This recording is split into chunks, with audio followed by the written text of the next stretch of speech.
So the first thing we're going to do is create a new project.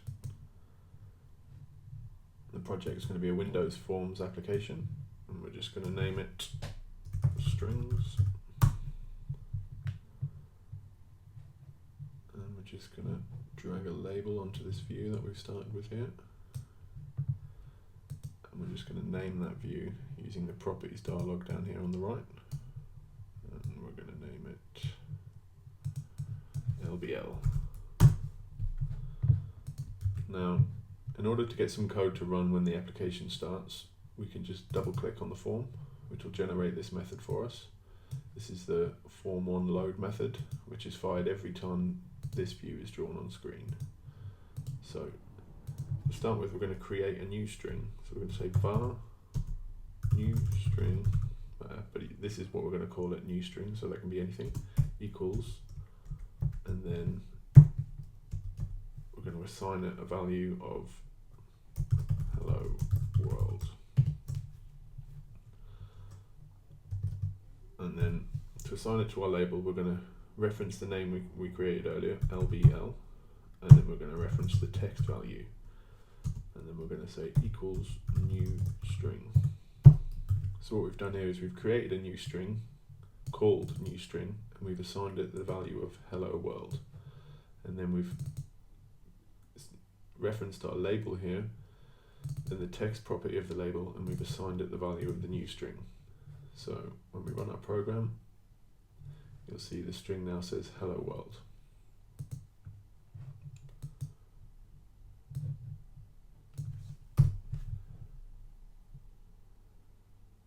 Next, we're going to look at joining strings. So say we have a string called day, and it's assigned the value of Tuesday, and we have a string called week, and it's assigned a value of 52. And finally, if we create a string called join, and we assign it the value of day, and then we add to the value of day another string called, well, we're not going to give it a name, we're just going to assign it a value of in week with a space at either side, and then we're going to add on the week string, and then we're going to terminate the line with a semicolon, and then finally we're going to assign this to our labels text by calling the join that we've just created. And if we go ahead and run this, you can say Tuesday in week 52. So what's happened here is we've initialized two strings, created a third string, and we've referenced the two strings we created earlier, and then on the fly we've created another string to put into the middle of them, and then finally we've assigned it to our label.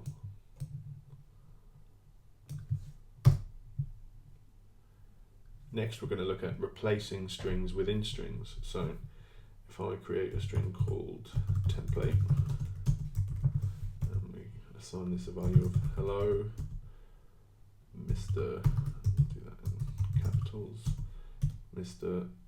Name, how are you? And then if we create, terminate that line, and if we create another string called name, and we assign that a value of Tim, and now we want to assign the template to our label, but we want to replace the word in brackets name with the string variable we've created, name, which contains the string Tim. So if we say lbl.text equals template.replace, and we tell it which strings we want to replace, which we know is name, and we tell it which strings to replace them with, which is our name variable, Tim. And if we go ahead and run that, and say, hello Mr. Tim, how are you? So what's happened here is every instance of name in brackets has been swapped out for the name that we assigned here. We could assign any name we wanted there, so driver James.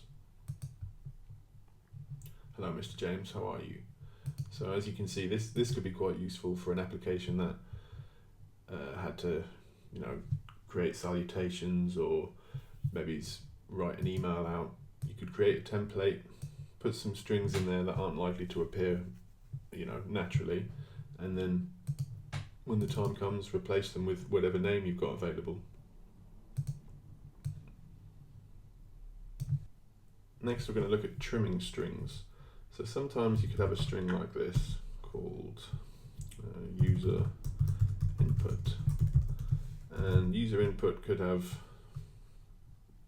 some text the user's typed in somewhere, so it could be something like hello world, but what it could have is some space at either side for whatever reason, which you might not want to keep. So there is a method provided to us called trim, so we could say var trimmed input equals user input dot trim. And we can also trim the end and the start of a string. So say we just wanted to get rid of the space at the end, we'd use trim end, and the same goes for the beginning, trim start, and then this catch all trim will do the beginning and the end. So that's the one I like to use. And then it's going to be a tricky one to test because white space is difficult to see, but we'll go ahead and run it anyway. So trimmed input, press start. And obviously there's no space here, but it's difficult to see no space. But that's also quite a useful method to fall upon if you rely on user input. Next, we can do transformations with uppercase and lowercase letters. So say we had a string called uppers, and this string was filled with random uppercase letters. And we also had a string called lowers, which was filled with lowercase letters. We could then create a third string called all, and it would be equal to lowers, and we'll make all of the lowers upper, so to upper, which will go through every single character in there and replace it with the uppercase representation. And then we'll just add another string in the middle of here with a couple of spaces in, so we can separate them out, and then we'll add uppers, but we'll make those lowers. And what you'll see here is these ones will be lowercase and these ones will be uppercase. So we'll just output that to our label. Equals all, and then we'll go ahead and run the program. Now, as you can see here, we added the lowers string first, which is this one, and it's been passed to the label as all uppercase characters, and equally the uppers have been passed in as all lowercase characters.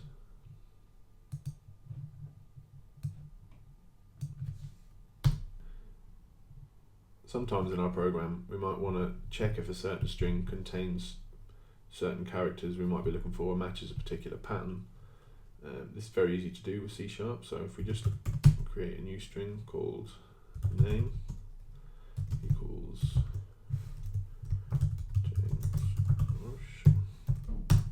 now say we wanted to make sure that that name always started with Mr.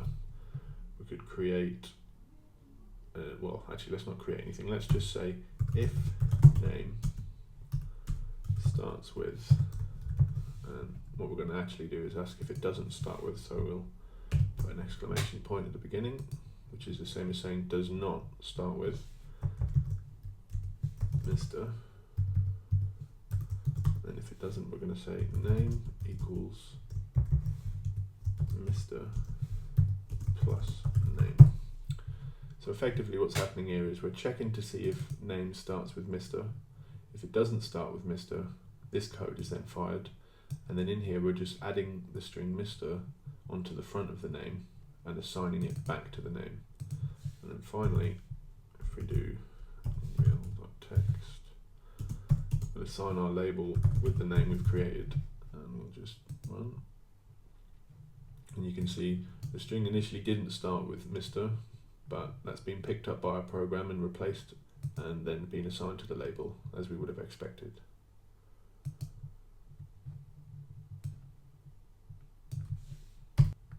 additionally, we might want to check for the instances of a particular string that could be anywhere within a string. So if we create a new string called testing, and if we assign that the value of testing 1, 2, 3,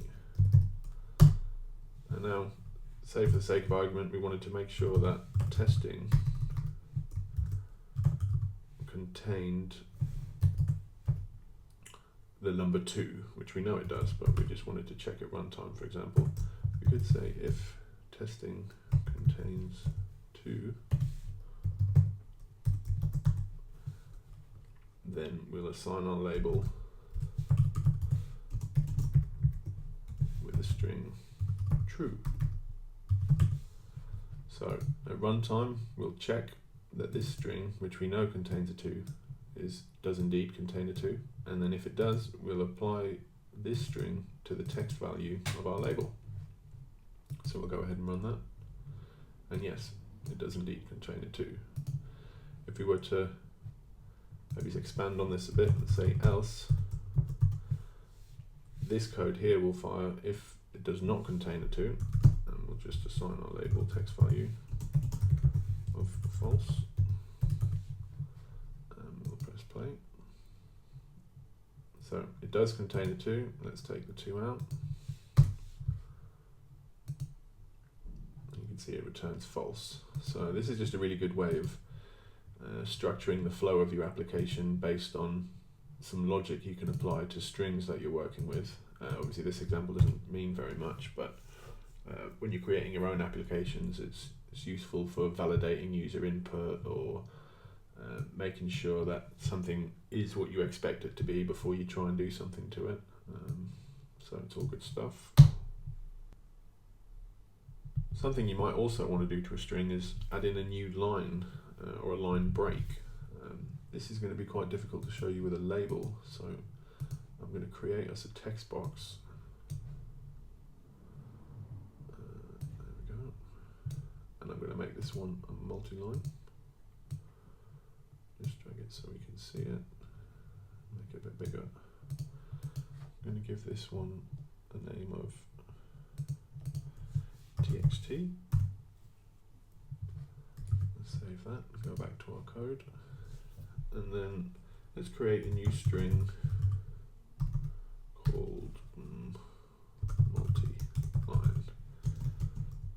We'll give it a value of test, and then what we'll do now is we'll add a new line on, and there is a constant available for this called new line, so we just call it in the environment namespace new line, and then we'll add on to the end of that test line 2, finish the line, and then we'll assign our text box, so we named it txt, and we want to assign the text value of it, and we're going to assign it the multi-line string we've just created, and go ahead and run that. And you can see we've got 2 lines of text in there. Now, without the multi-line, without the new line, those strings would have just been joined right next to each other and would have appeared on the same line. So this is also useful if you want to structure some strings to be displayed on the user interface. It always comes in handy. The next thing we're going to look at is a combination of the new line we've just looked at and splitting strings into arrays. So say we had a string called names, and it contained James, John, Peter, Paul, and they were all separated by commas. Because it matches a pattern, we can use the split method to create an array. So we'll say var split names equals names dot split. We split these by the comma,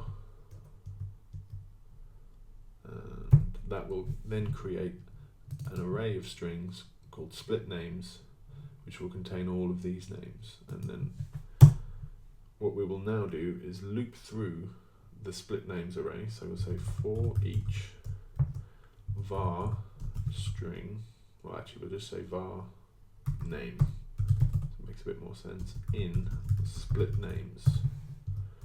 So what we're doing here is we're saying we want to go through each of the names in split names, and then for every single one we want to fire the code in here, and for within this loop the name variable will be equal to whichever name we're currently looking at. So what we can also now do is say we want to apply the text value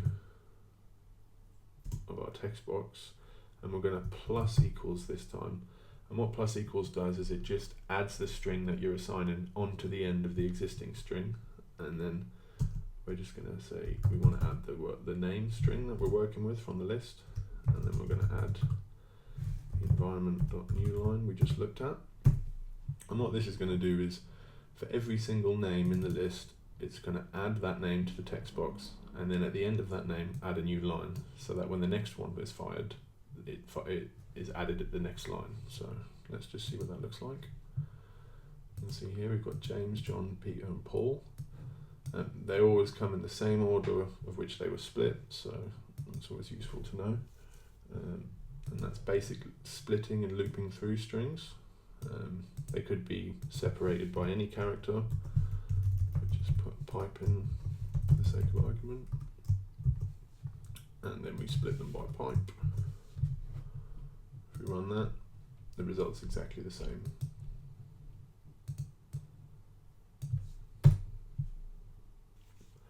And that concludes a very brief introduction to working with strings in C# and the .NET framework.